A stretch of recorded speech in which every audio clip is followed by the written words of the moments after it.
اعوذ باللہ من الشیطان الرجیم بسم اللہ الرحمن الرحیم الحمد للہ رب العالمین والصلاة والسلام علی سید الانبیاء والمرسلین وخاتم النبیین اللہم صلی علی محمد وعلی آل محمد خیر الخلائق وافضل البشر وشفیع الامم یوم الحشر والنشر وصلی علی سیدنا محمد وعلی آل سیدنا محمد بعدد کل معلوم لک وصلی علی محمد وعلی آل محمد وبارک وسلم وصلی علی جمیع الانبیاء والمرسلین وصلی علی کل الملائکۃ المقربین وعلی عباد اللہ الصالحین وسلم تسلیما کثیرا کثیرا برحمتک وفضلک وبکرمک یا اکرم الاکرمین یا ارحم الراحمین یا قدیم یا دائم یا حی یا قیوم یا احد یا صمد یا من لم یلد ولم یولد ولم یکن له کفوا احد برحمتک یا ارحم الراحمین۔ معزز ناظرین، السلام علیکم ورحمۃ اللہ وبرکاتہ۔ جاذب پبلیکیشنز میں خوش آمدید۔ میں محمد سعید جاذب آپ کی خدمت میں حاضر ہوں۔ تعلیم القرآن کا سلسلہ جاری ہے اور میں آپ کی خدمت میں سورۃ المائدہ کی تفصیلات و تشریحات کے ساتھ حاضر ہوں۔ ناظرین، آج کی نشست میں سورۃ النساء کے کچھ فضائل اور خواص کے بارے میں آپ کی خدمت میں عرض کروں گا۔ ناظرین، اس سورہ کی ایک آیہ مبارکہ کے بارے میں حضرت عمر فاروق رضی اللہ تعالی عنہ سے مروی ہے کہ ایک یہودی نے ان سے کہا، اے امیر المومنین، آپ اپنی کتاب میں ایک آیت کی تلاوت کرتے ہیں، اگر وہ آیت ہم یہودیوں کے گروہ پر نازل ہوئی ہوتی تو جس دن یہ نازل ہوتی ہم اس دن کو عید مناتے۔ حضرت عمر فاروق رضی اللہ تعالی عنہ نے پوچھا، وہ کون سی آیت ہے؟ اس یہودی نے عرض کی، الیوم اکملت لکم دینکم واتممت علیکم نعمتی ورضیت لکم الاسلام دینا۔ آج میں نے تمہارے لیے تمہارا دین مکمل کر دیا ہے اور میں نے تم پر اپنی نعمت پوری کر دی ہے اور تمہارے لیے دین اسلام کو پسند کیا ہے۔ حضرت عمر فاروق رضی اللہ تعالی عنہ نے فرمایا، ہم اس دن اور اس جگہ کو بھی جانتے ہیں جس میں نبی صلی اللہ علیہ وسلم پر یہ آیہ مبارکہ نازل ہوئی۔ حضور اکرم صلی اللہ علیہ وسلم جمعہ کے دن عرفات کے میدان میں مقیم تھے، اور جمعہ اور عرفہ دونوں مسلمانوں کی عید کے دن ہیں۔ حضرت عبداللہ بن عمرو رضی اللہ تعالیٰ عنہ فرماتے ہیں کہ جب حضور صلی اللہ علیہ وسلم پر سورہ مائدہ نازل ہوئی، اس وقت آپ صلی اللہ علیہ وسلم اپنی سواری پر تشریف فرما تھے۔ اس وقت سواری میں آپ صلی اللہ علیہ وسلم کا بوجھ اٹھانے کی طاقت نہ رہی، چنانچہ آپ صلی اللہ علیہ وسلم سواری سے نیچے تشریف لے آئے تھے۔ ناظرین، یہاں پر میں عرض کرتا چلوں کہ جب بھی آقا دو عالم صلی اللہ علیہ وسلم پر وحی نازل ہوتی تو حضرت عائشہ صدیقہ رضی اللہ تعالیٰ عنہ فرماتی ہیں کہ آپ صلی اللہ علیہ وسلم کو سخت سردیوں میں بھی سخت پسینہ آیا کرتا تھا اور آپ کا جسم کانپنے لگتا تھا۔ یہ وحی کا بوجھ تھا۔ پھر آپ اگر کسی چیز پر بیٹھے ہوتے تو وہ دب جایا کرتی، جیسا کہ اس حدیث میں سواری کے نیچے بیٹھ جانے کا ذکر ہے۔ ناظرین، یہ آقا دو عالم صلی اللہ علیہ وسلم خود فرماتے ہیں کہ یہ بہت مجھ پر بھاری ہوتا ہے وحی کا نازل ہونا۔ تو بات ہو رہی ہے سورہ مائدہ کی۔ حضرت مجاہد رضی اللہ تعالیٰ عنہ سے مروی ہے کہ نبی کریم صلی اللہ علیہ وسلم نے ارشاد فرمایا، تم اپنے مردوں کو سورہ مائدہ اور عورتوں کو سورہ نساء سکھاؤ۔ علامہ عبد الرؤف منادی رحمت اللہ علیہ فرماتے ہیں کہ سورۃ المائدہ میں چونکہ مردوں پر بہت زجر و توبیخ یعنی ڈانٹ ڈپٹ ہے، اس لیے انہیں سورہ مائدہ سکھانے کا حکم ہے، اور سورہ نور میں عورتوں کے لیے زجر و توبیخ یعنی ڈانٹ ڈپٹ ہے کہ اس میں واقعہ افک اور زینت کے مقام ظاہر کرنے کی حرمت وغیرہ جیسی چیزوں کا بیان ہے جو عورتوں سے متعلق ہے، اس لیے انہیں سورہ نور سکھانا چاہیے۔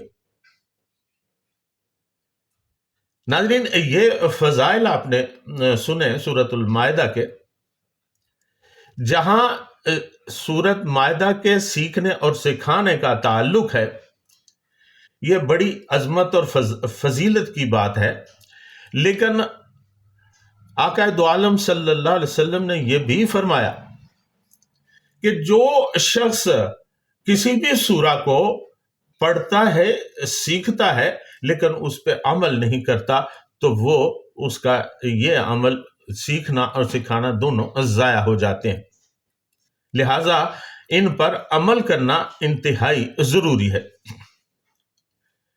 ناظرین، آج اب چند خواص آپ کی خدمت میں پیش کرتا ہوں۔ جو شخص اس سورہ کو روزانہ پڑھے گا وہ قحط اور فاقہ سے محفوظ رہے گا، اور غیب سے اس کی روزی کا بندوبست ہو جایا کرے گا۔ اس سورہ کو لکھ کر اور دھو کر استسقاء کے مریض کو پلا دیں تو آرام آ جائے گا۔ ناظرین، مولانا محمد ابراہیم دہلوی رحمت اللہ علیہ اپنی کتاب طب روحانی میں لکھتے ہیں کہ اگر کسی عورت کے خاوند نے کسی کے ساتھ ناجائز تعلق قائم کر رکھا ہے تو 1000 مرتبہ روزانہ 11 روز تک سورہ مائدہ کی آیت نمبر 100 قُلْ لَا يَسْتَوِي الْخَبِيثُ وَالطَّيِّبُ وَلَوْ أَعْجَبَكَ كَثْرَةُ الْخَبِيثِ فَاتَّقُوا اللَّهَ يَا أُولِي الْأَلْبَابِ لَعَلَّكُمْ تُفْلِحُونَ پڑھ کر پانی یا کھانے کی چیز پر دم کر کے خاوند کو کھلانا نہایت مفید ہے۔ انشاءاللہ خاوند کو اس ناجائز عورت سے خود بخود نفرت ہو جائے گی۔ پھر مولانا محمد ابراہیم دہلوی رحمت اللہ علیہ اپنی کتاب طب روحانی میں یہ بھی لکھتے ہیں کہ رزق کی فراخی، تجارت کی ترقی، حلال روزی کی وسعت کے لیے سورۃ المائدہ کی آیت نمبر 114 اللہم ربنا انزل علینا مائدۃ من السماء تکون لنا عیدا لاولنا وآخرنا وآیۃ منک وارزقنا وانت خیر الرازقین کا 1100 مرتبہ روزانہ پڑھنا دست غیب کا حکم رکھتا ہے۔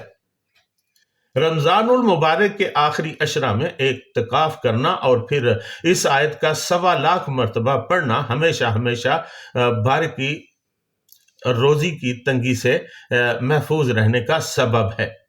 یہ بزرگان دین کا مجرب ترین نسخہ ہے۔ ناظرین، فضائل و خاص آپ نے سنے۔ اللہ تعالیٰ سے دعا ہے کہ اللہ تعالیٰ ہمیں قرآن مجید کو اس کے حقیقی معنوں میں سمجھنے کی توفیق عطا فرمائے اور پھر اس پر عمل کرنے کی بھی توفیق عطا فرمائے۔ ناظرین، یہ پہلے بھی میں عرض کر چکا ہوں کہ قرآن کریم کو سب سے پہلے سیکھنا بہت ضروری ہے۔ اس کی ممکن ہو تو تجوید کے ساتھ اس کو سیکھنا چاہیے تاکہ کسی بھی غلطی کا امکان باقی نہ رہے۔ تجوید کا علم دراصل قرآن کی صحت یعنی اس کی تصحیح کے لیے بہت ضروری ہے کہ الفاظ کی ادائیگی اس کے مطابق ہو کہ جس طرح یہ ہم پر فرض کیا گیا ہے، کیونکہ عربی زبان میں کوئی ایک لفظ اوپر نیچے یا اس کا تلفظ غلط ہو جائے یا اس کی زیر زبر غلط ہو جائے تو پھر اس کے معنی بدل جاتے ہیں۔